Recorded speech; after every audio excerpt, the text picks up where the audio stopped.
यहाँ पर बात कर रहे हैं हम सबसे पहले एंडोप्लाज्मिक रेटिकुलम के बारे में। रेटिकुलम की डिस्कवरी की बात करें तो पोर्टर, क्लाउड और फुलमैन नामक वैज्ञानिक थे तीनों, है ना। 1945 में सबसे पहले एंडोप्लाज्मिक रेटिकुलम को रिपोर्ट किया था या इनको डिस्कवर्ड किया था। पोर्टर नामक वैज्ञानिक थे 1953 में इसको एंडोप्लाज्मिक रेटिकुलम इसका नाम दिया था, है ना। और हम देख ही सकते हैं यहाँ पर एंडोप्लाज्मिक रेटिकुलम जो न्यूक्लियस होता है इसके चारों ओर हमें मिल जाती है। न्यूक्लियर मेम्ब्रेन के ऊपर जहाँ पर दो प्रकार के एंडोप्लाज्मिक रेटिकुलम होते हैं, एक स्मूथ एंडोप्लाज्मिक रेटिकुलम होते हैं, दूसरे रफ एंडोप्लाज्मिक रेटिकुलम होते हैं। रफ के ऊपर जनरली यहाँ पर राइबोसोम्स प्रेजेंट होते हैं और स्मूथ वालों के पास राइबोसोम्स एब्सेंट रहते हैं। और इनके पास में हम देखते हैं गोल्जी बॉडी अपरेटस भी मिल जाते हैं। एंडोप्लाज्मिक रेटिकुलम के कुछ और नाम हैं, जैसे मसल सेल्स में इनको सार्कोप्लाज्मिक रेटिकुलम कहा जाता है। आई सेल्स में इसको माइलॉइड बॉडीज बोला जाता है, माइलॉइड बॉडीज बोला जाता है। ऐसे नर्व सेल में अगर एंडोप्लाज्मिक रेटिकुलम है तो इसको निसल ग्रेन्यूल्स बोलते हैं, है ना। निसल ग्रेन्यूल्स बोलते हैं। तो हमें तीनों नाम याद रखने हैं। मसल सेल्स में सार्कोप्लाज्मिक रेटिकुलम, जबकि आई सेल्स में माइलॉइड बॉडीज और नर्व सेल्स में इसको निसल ग्रेन्यूल्स बोलते हैं। डिफरेंट डिफरेंट नाम। अगर हम इनके फंक्शन की बात करें तो ये इंट्रासेलुलर ट्रांसपोर्ट सिस्टम बनाते हैं, है ना। ये बनाते हैं इंट्रासेलुलर ट्रांसपोर्ट सिस्टम बनाते हैं और साइटोप्लाज्म को जनरली ये मैकेनिकल सपोर्ट प्रोवाइड करते हैं, है ना। यहाँ पर क्या रहता है, GRL मतलब गोल्जी बॉडी में जो अपन स्केलेटन सिस्टम पढ़ते हैं यहाँ पर, है ना। गोल्जी बॉडी, एंडोप्लाज्मिक रेटिकुलम, है ना। ये सब Golgi body plus endoplasmic reticulum. तो इन्होंने बताया GRL सिस्टम से ही क्या बनता है, लाइसोसोम बनते हैं। GRL सिस्टम से क्या बनता है, Golgi body plus endoplasmic reticulum, है ना। तो इससे क्या बनता है, लाइसोसोम का निर्माण होता है। यहाँ पर एंडोप्लाज्मिक रेटिकुलम मैंने दो बताए थे, रफ एंडोप्लाज्मिक रेटिकुलम और स्मूथ। रफ के ऊपर राइबोसोम अटैच रहते हैं इसलिए ये रफ दिखते हैं, और जबकि वहाँ पर स्मूथ रहते हैं। और सबसे बड़ी बात है ये न्यूक्लियर मेम्ब्रेन से उत्पन्न होते हैं, है ना, रफ एंडोप्लाज्मिक रेटिकुलम। और ये मुख्य रूप से प्रोटीन सिंथेसिस की साइट होती है ना। ये प्रोटीन सिंथेसिस की साइट होती है प्रमुख रूप से। जबकि स्मूथ एंडोप्लाज्मिक रेटिकुलम की बात करें तो ये टिब्यूलर स्ट्रक्चर से बना होता है। किससे बना होता है, टिब्यूलर स्ट्रक्चर से बना होता है। सेल में प्रेजेंट अगर हम टोटल मेम्ब्रेन का अधिकांश भाग देखें तो ये स्मूथ एंडोप्लाज्मिक रेटिकुलम का होता है, और इसका मुख्य फंक्शन होता है लिपिड का सिंथेसिस करना, है ना। लिपिड का यहाँ प्रोटीन का था, जबकि ये लिपिड का सिंथेसिस करवाते हैं। और इसी के साथ डिटॉक्सिफिकेशन या जिसको ड्रग, पॉइजन, है ना, इत्यादि का क्या करवाते हैं, न्यूट्रलाइजेशन करवाते हैं, है ना। न्यूट्रलाइजेशन या डिटॉक्सिफिकेशन करवाते हैं। ये दो फंक्शन हमें याद रखने हैं। बाकी के ये डायग्राम मैंने यहाँ रखे हैं, आप इनको देख सकते हैं ना। यहाँ दो चीजें हैं, रफ एंडोप्लाज्मिक रेटिकुलम होते हैं, ये प्रोटीन प्रोसेसिंग और एन लिंक ग्लाइकोसाइलेशन करता है। अच्छा पॉइंट है, आप याद रखेंगे कि रफ एंडोप्लाज्मिक रेटिकुलम क्या करवाते हैं, प्रोटीन प्रोसेसिंग और एन लिंक ग्लाइकोसिलेशन करवाते हैं या ग्लाइकोसाइलेशन करवाते हैं। जबकि स्मूथ एंडोप्लाज्मिक रेटिकुलम जो होते हैं ये लिपिड का मेटाबॉलिज्म, डिटॉक्सिफिकेशन और कैल्शियम स्टोरेज का काम करते हैं, है ना। ये शायद ये दोनों चीजें अपन याद रखेंगे। स्मूथ एंडोप्लाज्मिक रेटिकुलम में लिपिड मेटाबॉलिज्म, डिटॉक्सिफिकेशन और कैल्शियम स्टोरेज का फंक्शन है मुख्य रूप से। जबकि स्मूथ एंडोप्लाज्मिक रेटिकुलम में हम देखेंगे प्रोटीन प्रोसेसिंग और एन लिंक ग्लाइकोसाइलेशन है। ये दोनों चीजें याद रखेंगे। गोल्जी बॉडी नेक्स्ट है अपने पास, गोल्जी बॉडी एंडोप्लाज्मिक रेटिकुलम के। गोल्जी बॉडी प्रोटीन की सॉर्टिंग, पैकेजिंग और ओ लिंक ग्लाइकोसिलेशन करता है ना। ये तीनों चीजें हैं। गोल्जी बॉडी क्या करता है, प्रोटीन की सॉर्टिंग करवाता है, पैकेजिंग और ओ लिंक ग्लाइकोसिलेशन करवाता है ना। इसकी डिस्कवरी की बात करें तो यहाँ पर कैमिलो गोल्गी 1898 में सबसे पहले नर्व सेल उल्लू की, है ना, और कैट की, इनकी नर्व सेल्स में इन्होंने देखा था। और ये सिल्वर इम्प्रेग्नेशन टेक्निक्स से दिखाई देते हैं। ये टेक्निक्स का नाम है, कभी पूछ लेते हैं तो देख लेना। इसके अन्य नाम भी हैं गोल्जी बॉडी के, लाइपोकॉन्ड्रिया भी बोलते हैं, इडियोसोम भी बोलते हैं, डाल्टन कॉम्प्लेक्स भी इसका नाम बोला जाता है। डाल्टन और फ्लेक्सिन ने इनको 1954 में, है ना, ट्रांसमिशन इलेक्ट्रॉन माइक्रोस्कोप से इसकी पुष्टि की थी, है ना, इनको बताया था। स्ट्रक्चर डिक्टियोसोम इन प्लांट्स, जो यहाँ पर हम गोल्जी बॉडी की बात कर रहे हैं, तो प्लांट सेल में ये डिक्टियोसोम होते हैं, है ना, और ये फैले रहते हैं, अनकनेक्टेड रहते हैं। फंजाई में कैसे रहते हैं डिक्टियोसोम? यूनिसिस्टर्नल होते हैं, यूनिसिस्टर्नल होते हैं। 3 से 12 फ्लैटेंड सिस्टर्नी होते हैं, सॉलिड एंड होता है, टिब्यूल्स लाइक स्ट्रक्चर होती है, वेसिकल्स, ये सारी चीज़ें बनाती हैं क्या, गोल्जी बॉडी का निर्माण करती है। इसी के साथ इसमें पोलैरिटी भी होती है। कुछ चीज़ें याद रखेंगे, ये देखो यहाँ पर हम देख रहे हैं, ये इसका ट्रांसफेस होता है ना, ये ट्रांसफेस होता है, जो इसका कॉन्वेक्स कॉनकेव टाइप है ना? और ये जो टाइप होता है इसको सिसफेज बोलते हैं। कभी आएगा तो आप देखना, सिसफेज न्यूक्लियस के साइड में रहता है ना, न्यूक्लियस के साइड में रहता है, जबकि ट्रांसफेज हम देख सकते हैं ये कहाँ पर रहता है, ट्रांसफेज अपन को न्यूक्लियर मेम्ब्रेन के साइड में मिलता है, ये भी आप याद रखेंगे। और यहाँ पर जब हम देखते हैं सिसफेज के साइड में प्रोक्सिमा सिस्टर्नी रहती है ना, प्रोक्सिमा सिस्टर्नी प्रेजेंट रहती है। तो ये कुछ चीजें हैं जो आप याद रखेंगे। देखो यहाँ पर लिखा भी है जस्ट, सिस फेज या कॉन्वेक्स या फॉर्मिंग फेज इसको बोला जाता है ना।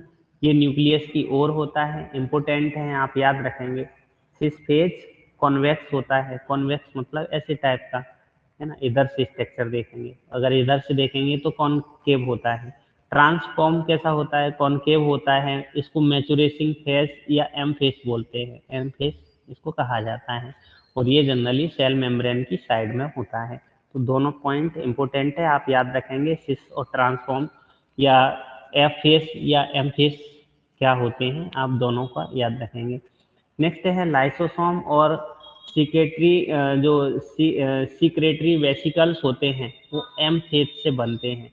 कभी आपसे पूछा जाए कि जस्ट अपन ने ऊपर पढ़ा था, है ना, लाइसोसोम और सेक्रेटरी जो वेसिकल्स हैं ये एम फेज से बनते हैं। एम फेज का मतलब है ये मैचुरेशन फेज से बनेंगे। ये देखो सेक्रेटरी वेसिकल्स हैं, और यहाँ पर यहाँ देखो लाइसोसोम का भी, ये कौन सा फेज है, ये एम फेज है ना, ये एम फेज है, जिसको मैचुरेशन फेज बोल रहे हैं या मैचुरिंग फेज। नई सिस्टर्नी हमेशा SER से बनती है ना। नई सिस्टर्नी किसी से बनती है, स्मूथ एंडोप्लाज्मिक रेटिकुलम से बनती हैं। ये भी एक अपने आप में अच्छा पॉइंट है, आप याद रखेंगे। नेक्स्ट है, आप देखेंगे फंक्शनल फंक्शंस इसके हैं। इसका मुख्य फंक्शन क्या है, सेल का मिडिल मैन इसको बोला जाता है ना, सेल का मिडिल मैन कहते हैं, जो सीक्रेशन की प्रोसेसिंग, पैकेजिंग और ट्रांसपोर्ट करता है ना। क्या करता है, सीक्रेशन करता है, प्रोसेसिंग, पैकेजिंग और ट्रांसपोर्ट करता है। इसी के साथ प्रोटीन का जो ग्लाइकोसाइलेशन है या ग्लाइकोप्रोटीन बनाने का काम भी यही करते हैं, है ना। और क्या मुख्य काम है, लिपिड का ग्लाइकोसिडेशन या ग्लाइकोलिपिड्स बना, है ना, ग्लाइकोलिपिड्स भी बनाने में हेल्प करते हैं। सीक्रेटरी प्रोडक्ट बनता है इनमें, है ना, सीक्रेटरी प्रोडक्ट बनता है, जैसे इन्होंने बताया एक्रोसोम, है ना, एक्रोसोम बनता है।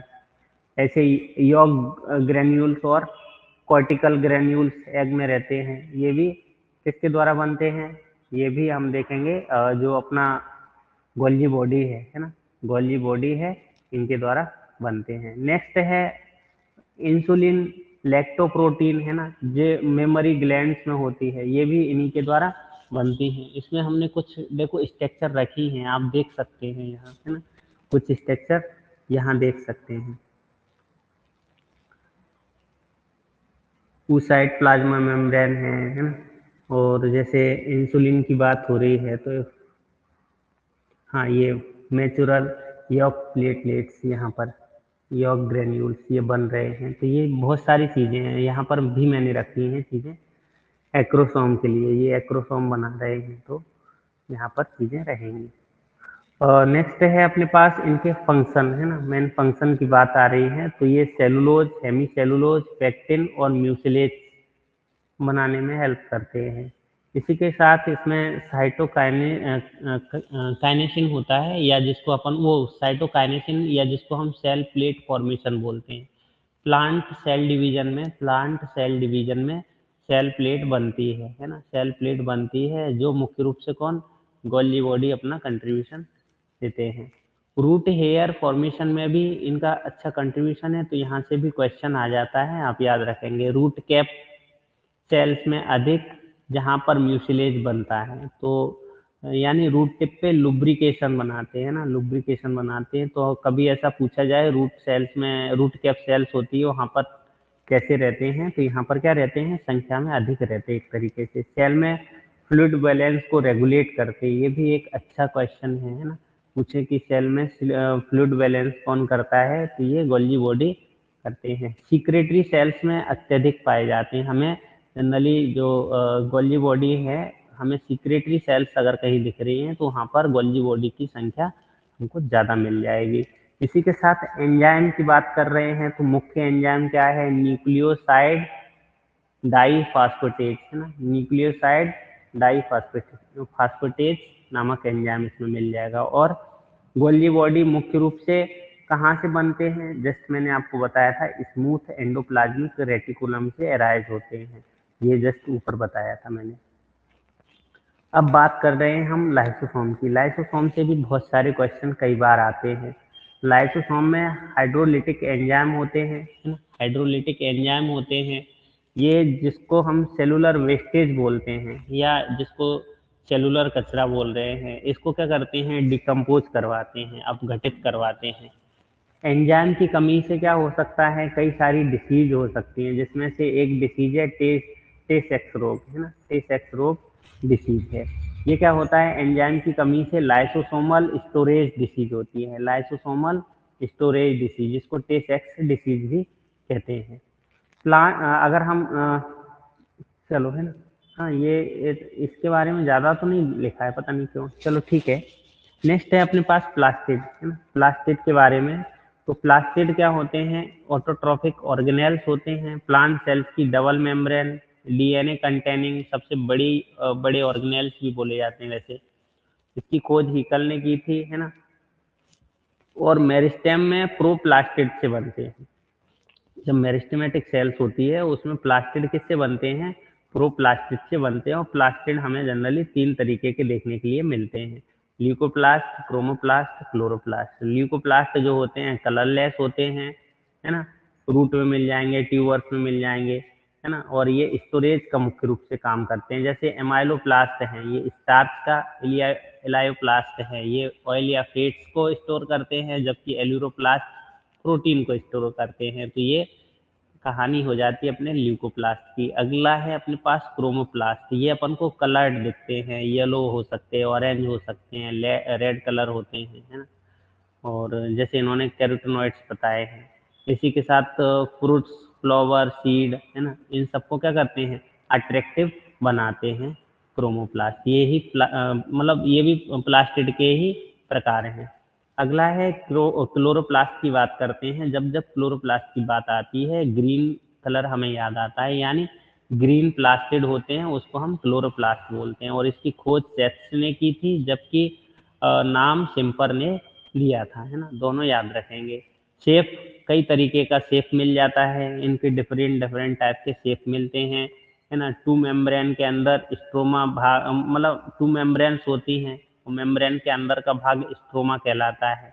और स्ट्रोमा में हमें ये सारी चीज़ें मिलती हैं, डीएनए भी मिलता है, आरएनए, विटामिन ये भी मिल जाते हैं, है ना। और प्लास्टोग्लोब्यूल्स भी मिल जाते हैं, मिनरल्स, राइबोसोम्स। इसी के साथ एक रूबिस्को एंजाइम 50% तक इसमें मिलता है ना। अगर हम क्लोरोप्लास्ट की बात कर रहे हैं, ऐसी तरीके से हम देखते हैं 2 भाग वैसे मिलते हैं, एक स्ट्रोमा होता है, एक लेमिली वाला भाग होता है। तो जो थाइलेकॉइड होते हैं इसी में ग्रेना होते हैं, और स्ट्रोमा में क्या होते हैं, थाइलेकॉइड डबल मेम्ब्रेन सेक्स पाए जाते हैं, है ना। और ये सेक्स कैसे होते हैं, ऐसे अपन देखते नहीं है वेसिकल्स लाइक स्ट्रक्चर, ये स्टॉक होकर ग्रेना बनाते हैं जब बहुत सारे ये मिल जाते हैं, है ना। जिसपे क्या होते हैं 40 से 100 पर क्लोरोप्लास्ट मौजूद होते हैं। ग्रेना जब आपस में जुड़ते हैं, आपस में स्ट्रोमा लैमेली या फ्रेट्स चैनल से जुड़ते हैं, तो जब ये जुड़े होते हैं जिसको हम स्ट्रोमा लैमेली कहते हैं, ये स्ट्रोमा लैमेली होती है। अब इसी के साथ एक और चीज आ जाती है कि क्वांटासोम या फोटोसिंथेटिक यूनिट किसको बोलते हैं। तो इन्होंने बताया कि ये थाइलेकॉइड मेम्ब्रेन पे स्थित होते हैं। कहाँ पर होते हैं, ये रही थाइलेकॉइड मेम्ब्रेन, ये पूरा ग्रेना वाला पोर्शन है एक थाइलेकॉइड, और इसी मेम्ब्रेन पे हमें मिल जाएंगे कौन, क्वांटासोम मिल जाते हैं। इसकी खोज पार्क ऑफ विगिन्स ने की थी, है ना, पार्क ऑफ विगिन्स ने की थी। अगर हम प्रत्येक क्वांटासोम की बात करें तो यहाँ पर 230 क्लोरोफिल मॉलिक्यूल्स मौजूद होते हैं। कितने क्लोरोफिल, 230 क्लोरोफिल मौजूद, जिसमें से 160 होते हैं क्लोरोफिल ए के और 70 होते हैं क्लोरोफिल बी के, और लगभग 50 कैरोटीनॉइड्स प्रेजेंट होते हैं। तो ये चीजें हम याद रखेंगे। रिएक्शन सेंटर क्लोरोफिल ए का क्या रहता है, पी एस फर्स्ट जो P700 रहता है, और PS सेकेंड जो P680 नैनोमीटर का रहता है। ऐसे ही हमने क्लोरोफिल एक का फॉर्मूला और बी का मैंने आपको कई बार बताया था। यहाँ पर CH3 की जगह जब CHO जुड़ जाता है तो क्लोरोफिल बी बनता है, जैसे C55F72O5N4Mg। अब हम देखेंगे एक O इधर बढ़ जाता है तो यहाँ O6 हो जाता है, यहाँ 3H थे तो दो अलग, दो यहाँ कम हो जाते हैं, तो यहाँ पर भी H72 की जगह H70 रह जाता है। कभी कभी फॉर्मूला भी पूछ लेते हैं, आप याद रखेंगे। पायरिनॉइड्स क्या होते हैं, पायरिनॉइड्स क्या होते हैं, ग्रीन प्लांट में प्रोटीनीशियस बॉडी होती है ना। ग्रीन प्लांट्स में या ग्रीन एल्गी जिसको बोल रहे हैं, प्रोटीन की बनी एक बॉडी होती है जिसके चारों ओर स्टार्च जमा होता है। ये रही प्रोटीन, और इसके चारों ओर अगर स्टार्च जमा है तो इसको हम पायरिनॉइड्स बोलते हैं, और ये हमें ग्रीन एल्गी में मिल जाता है मुख्य रूप से, है ना। और एडिशनल पॉइंट्स यहाँ पर कुछ दिए हैं, जैसे क्लोरोप्लास्ट ऑस्मेटिक फ्रेजाइल हैं, यानी ये डिस्टिल वाटर में फट जाते हैं, इसलिए आइसोलेशन के लिए शुगर सॉल्यूशन का प्रयोग करते हैं। और क्लोरोप्लास्ट और माइटोकॉन्ड्रिया इनको सेमी ऑटोनोमस बोलते हैं। क्यों, क्योंकि इनके पास खुद का डीएनए, खुद का राइबोसोम, प्रोटीन की मशीनरी, ये सारी चीजें रखते हैं, है ना। साइटोप्लाज्मिक इनहेरिटेंस भी ये दिखाते हैं, है ना। साइटोप्लाज्मिक इनहेरिटेंस भी ये दिखाते हैं। क्लोरोप्लास्ट क्या है, no life possible on earth without it, है ना। इसके बिना पृथ्वी पे जीवन संभव नहीं होगा, है ना, ये भी है। नेक्स्ट है माइटोकॉन्ड्रिया। माइटोकॉन्ड्रिया के बारे में हम कब से पढ़ते आ रहे हैं, इसको पावर हाउस कहते हैं, जो क्या करते हैं, सेलुलर रेस्पायरेशन और एटीपी प्रोडक्शन के लिए रेस्पॉन्सिबल होते हैं। सेलुलर रेस्पायरेशन और एटीपी प्रोडक्शन के लिए रेस्पॉन्सिबल होते हैं। अगर हम इसके बेसिक फैक्ट्स की बात करते हैं तो इनके कुछ अन्य नाम भी हैं, जैसे कॉन्ड्रियोसोम है, सार्कोसोम है, बायोप्लास्ट है, प्लास्टोकॉन्ड्रिया है, ये सब नाम माइटोकॉन्ड्रिया के हैं। इसी के साथ मैंने आपको जस्ट ऊपर बताया एटीपी का प्रोडक्शन करवाता है, यानी कोशिका का पावर हाउस तो है ही, प्लस ये एटीपी का फॉर्मेशन करता है या बनाता है। अगर हम इनकी नंबर की बात करते हैं तो एनिमल सेल में सबसे बड़ा, और प्लांट सेल्स में नहीं, पहले हम नंबर की नहीं, हम एनिमल सेल्स की बात करें तो अपन को सबसे बड़े मिल जाएंगे माइटोकॉन्ड्रिया, और प्लांट सेल्स में इनकी संख्या मतलब ये दूसरे नंबर के हो जाते हैं एनिमल सेल में। और प्लांट सेल में हम देखते हैं तो सबसे बड़े यही बोले जाते हैं क्लोरोप्लास्ट, लेकिन प्लांट सेल में ये सेकंड नंबर पे आते हैं, छोटे रहते हैं, क्लोरोप्लास्ट से छोटे रहते हैं, जबकि एनिमल के केस में ये बड़े रहते हैं, क्योंकि प्लांट सेल ये क्लोरोप्लास्ट तो यहाँ होते ही नहीं है, इसलिए इनको बड़ा बोलते हैं। और संख्या एनिमल सेल्स में माइटोकॉन्ड्रिया की ज़्यादा मिलती है प्लांट्स की अपेक्षा। हाँ, यहाँ पर एक और चीज़ है, केवल यूकैरियोटिक एरोबिक सेल्स में होते हैं। यूकैरियोटिक अगर एरोबिक सेल्स है इसमें मिल जाएंगे, लेकिन मैच्योर आरबीसीएस होती है इसमें एब्सेंट रहते हैं, क्योंकि आपने पढ़ा ही होगा कि मैच्योर आरबीसीएस में बहुत सारे ऑर्गेनेल्स नहीं रहते, न्यूक्लियस भी नहीं होता, कुछ भी नहीं होता है ना। और एक और चीज़ है ये डबल मेम्ब्रेन वाले हैं, डीएनए कंटेनिंग डीएनए रखते हैं, सेल्फ रेप्लिकेट हो सकते हैं, और ये सेमी ऑटोनोमस ऑर्गेनेल्स है। जैसा हमने क्लोरोप्लास्ट के केस में देखा था, सेम टू सेम केस यहाँ पर भी है ना।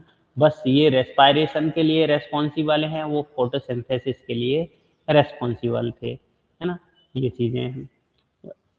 इसकी डिस्कवरी की अगर हम बात करते हैं तो सबसे पहले कॉलिकर ने 1850 में, है ना, कीट की स्टिप्स मसल्स में ग्रेन्युलर नामक स्ट्रक्चर देखी थी, जिसको इन्होंने सार्कोसोम्स कहा था। अल्टमान ने इसका और डिटेल स्टडी की और इसको नाम दिया बायोप्लास्ट। इसके बाद बेंडा आए।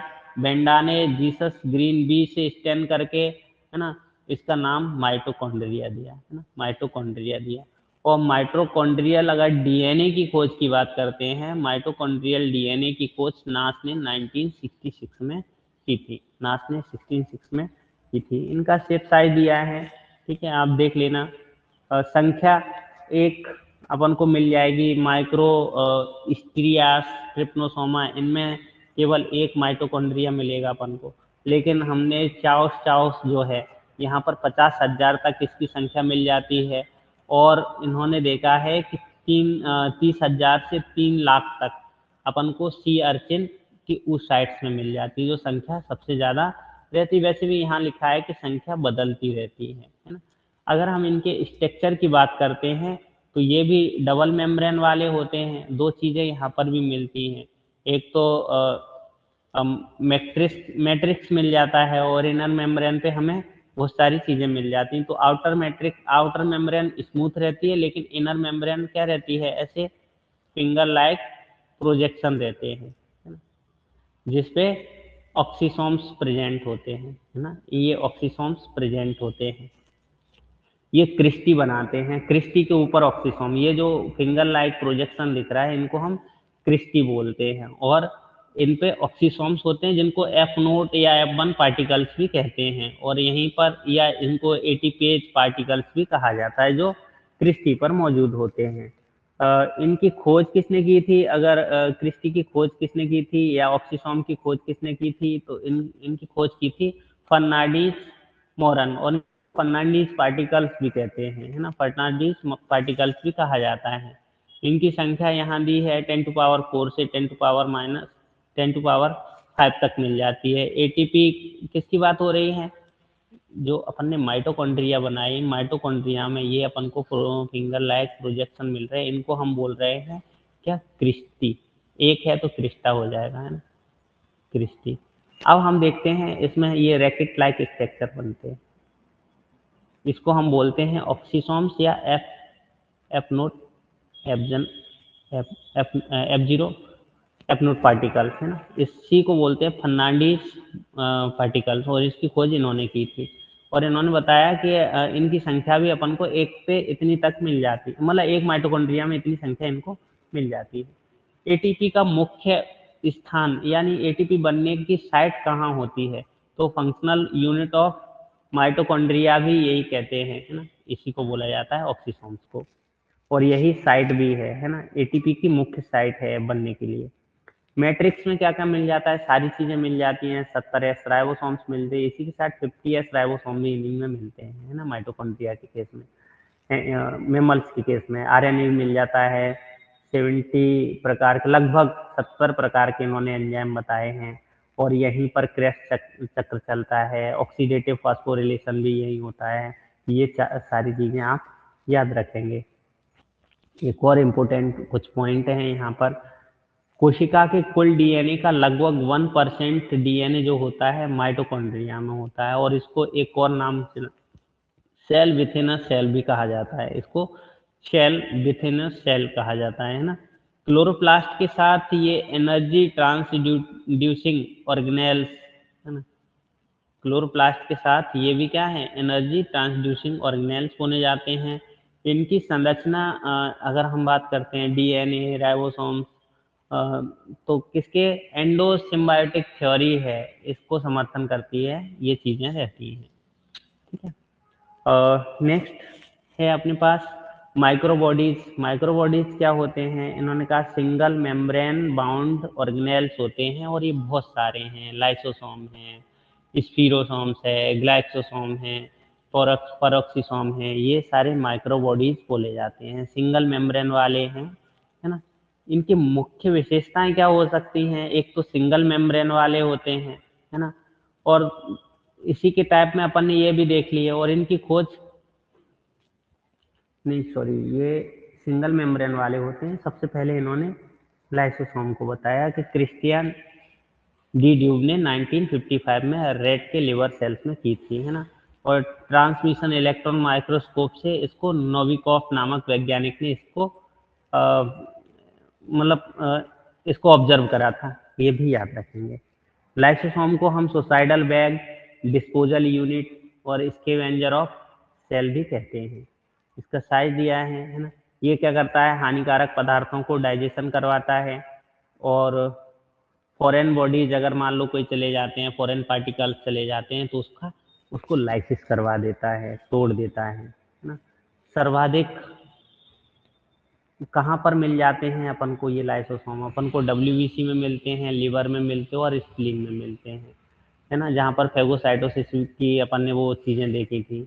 और ये एक और चीज़ है, ये प्लियोमॉर्फिक शो करते हैं, प्लियोमॉर्फिज्म दिखाते हैं, अन्य रूपों में मिल जाते हैं कई सारे, जब भी देखेंगे प्राइमरी, सेकेंडरी, टर्सरी।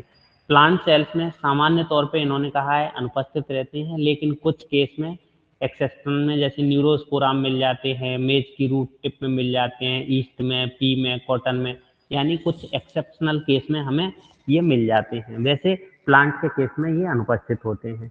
लाइसोसोम के प्रकार भी बहुत सारे हैं। प्राइमरी, ये इनएक्टिव, इनमें इनएक्टिव एंजाइम होते हैं। सेकेंडरी क्या बोले जाते हैं, इनको हेटेरोफैगोसोम्स बोलते हैं, जो या इनको डाइजेस्टिव वैक्यूल या फेगोलाइसोसोम भी कहा जाता है, सेकेंडरी को, है ना। और ये क्या करते हैं, हेटेरोफैगी दर्शाते हैं, मतलब बाहरी पदार्थों को डाइजेस्ट करते हैं। टर्सरी लाइसोसोम क्या होते हैं, इनको रेसिडुअल बॉडीज कहते हैं या टीलोलाइसोसोम्स भी कहा जाता है। ये वेस्ट को क्या करते हैं, रिमूव करते हैं। ई फेगी इनको भी कहा जाता है। ये नाम याद रखना आते हैं। ऑटोफेजिक वैक्यूल्स या ऑटोफेगोसोम्स, इनको लाइसोसोम को भी बोलते हैं। ये क्या करते हैं, पुराने या डैमेज जो ऑर्गेनेल्स हैं उनको डाइजेस्ट करते हैं, ऑटोलाइसिस करा देते हैं ना। ये चीज़ें भी दिखते हैं।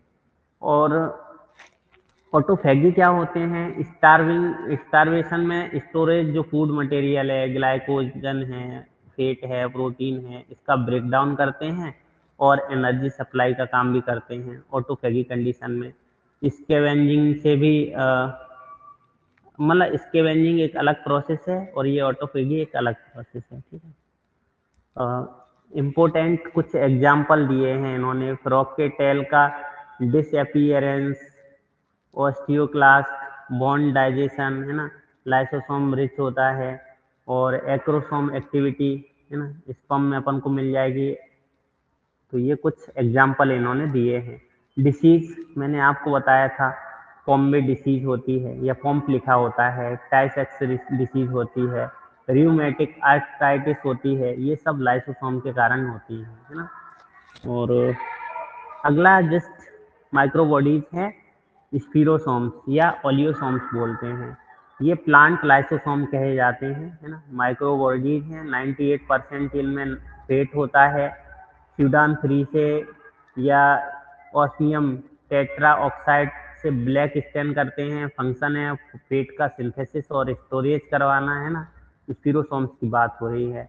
ऑयल सीड के एंडोस्पर्म में अपन को ये मिल जाएंगे खूब सारे। ट्रांजोसोम्स बहुत कम केस में मिलते हैं। वर्ड की जो ओवरी होती है वहाँ पर फॉलिकल सेल्स में अपन को मिल जाते हैं, और ये ट्रिपल लेयर वाले होते हैं। वैसे ट्रिपल लेयर के कभी सुने नहीं हैं, पर ये ट्रांजोसोम्स से ट्रिपल लेयर वाले हैं और मिल जाते हैं।